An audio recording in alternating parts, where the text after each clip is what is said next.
Namaste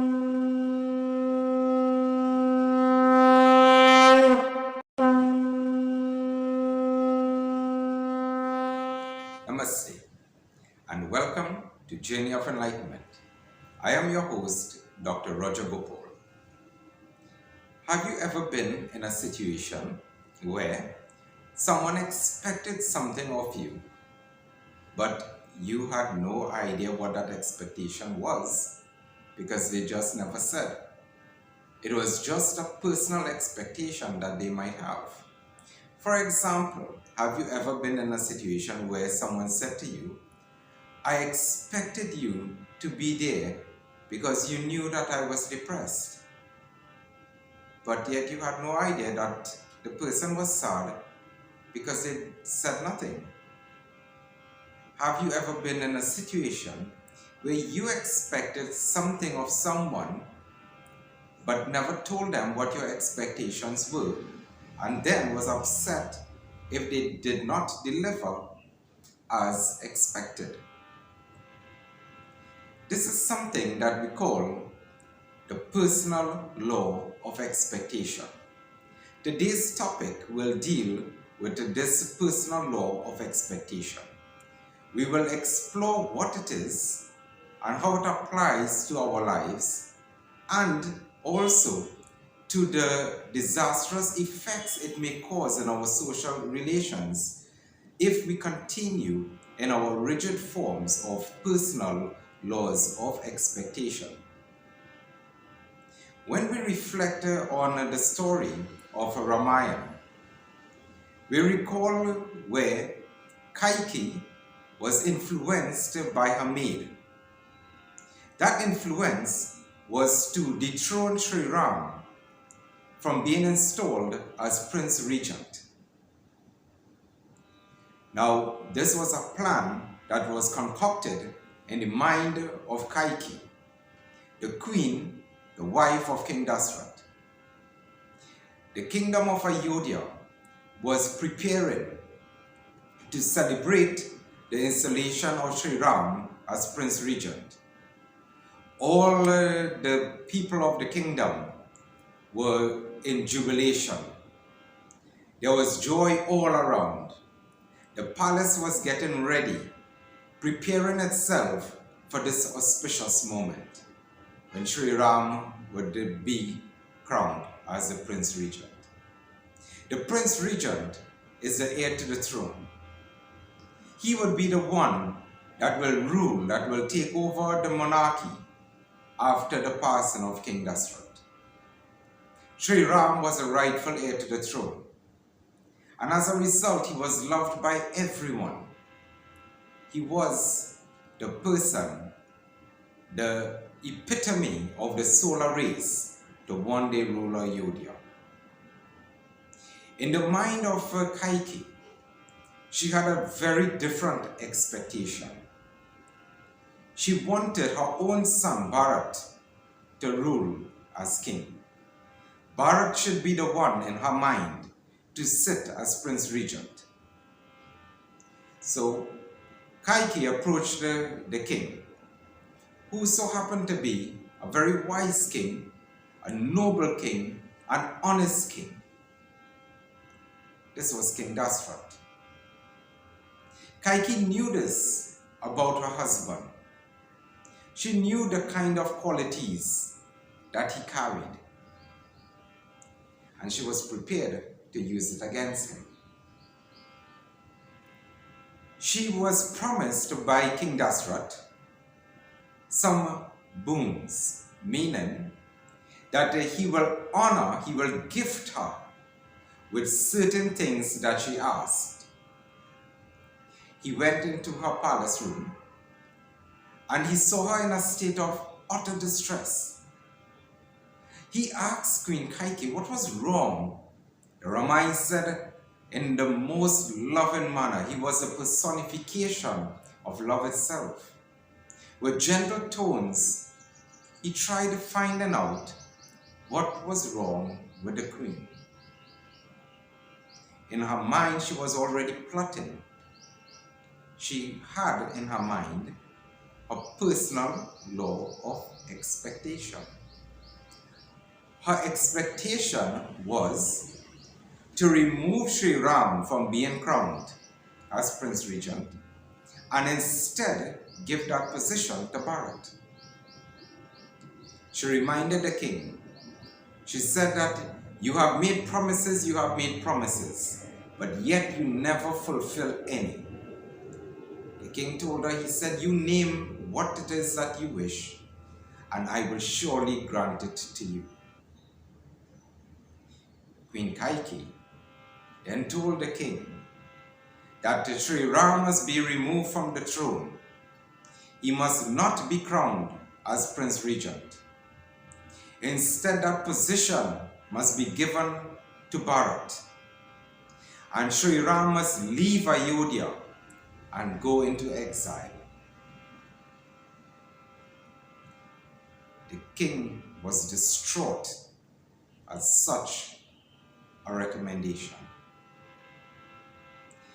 He begged for her to reconsider her position, but Queen Kaikeyi would have none of it.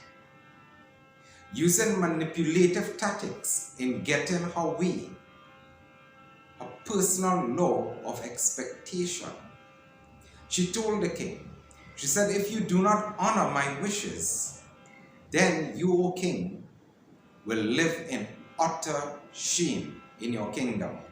For you will now be known as the king who did not fulfill his promises, but also you will be the king whose wife, the queen, committed suicide as a result of you not fulfilling what you had promised. The king was in mental anguish. What should he do? When we consider this law of expectation, it is not based on the rules or the expectations of society as a whole in terms of courtesy or love or kindness or care. No. The personal rules of expectation isn't even based upon the laws of the land that we must obey, such as traffic rules or theft. The personal laws of expectation is simply laws that we create in our minds and then try to impose those laws on someone else. Our own personal expectation, that is, and forcing someone to abide by what we think they should do. There is an example where a husband and wife, they were married for a few years, and the wife complained that the husband did nothing at home. She complained that he never helped with the dishes, he never helped washing, he never helped with cleaning the house, he never helped with the children's homework, he never helped with picking up the kids from school. And she complained and complained about all that her husband did not do. All that she expected of a man, a husband, a father, he failed. Of course, in such a situation, no marriage could be on steady ground. That marriage was sailing on very rough waters at that stage. No one could survive an unhealthy relationship. An unhealthy relationship could bring much distress to both parties. The couple then decided that they will seek professional help. During their marriage therapy session, both parties, the wife as well as the husband, was then asked to write down what their expectations are. what the wife expected of the husband and herself, what the husband expected of the wife and himself. So they wrote it down, independent of each other. So no party was allowed to see what the other one was writing.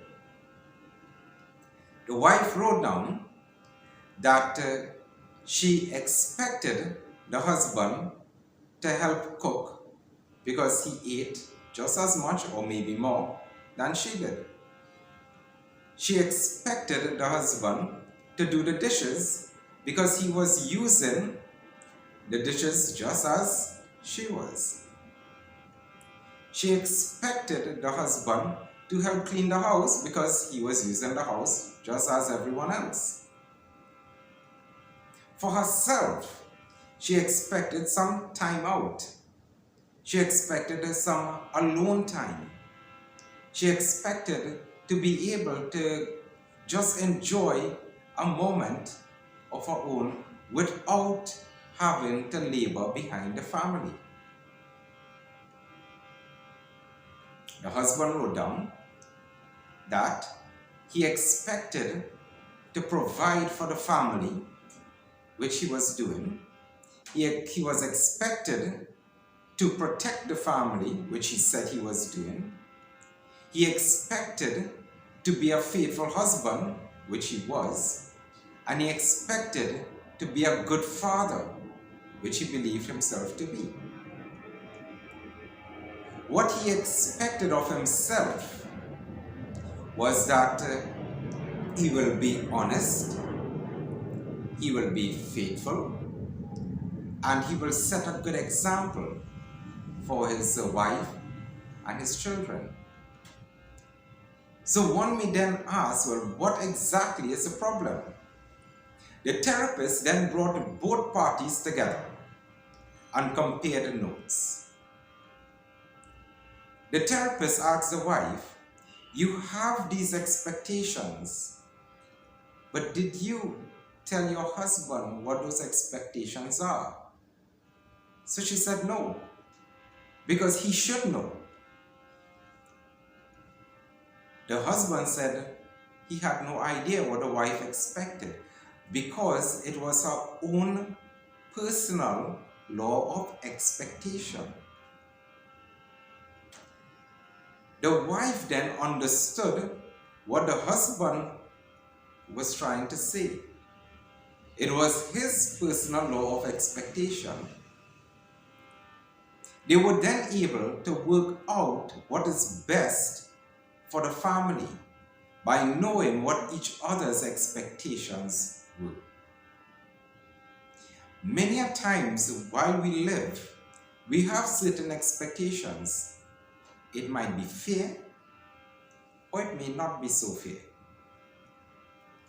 But what is unfair is when we impose our personal laws of expectation upon someone else, hoping that they act in a particular way, hoping that they do something in a particular way or something for us. And when they don't, we plunge ourselves into disappointment, into grief, or into anger.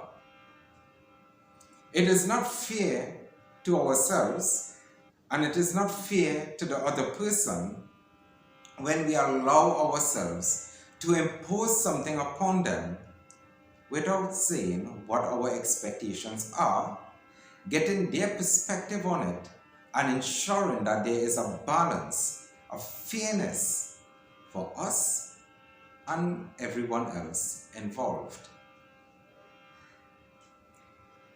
It is true, we would all have expectations somewhere, somehow.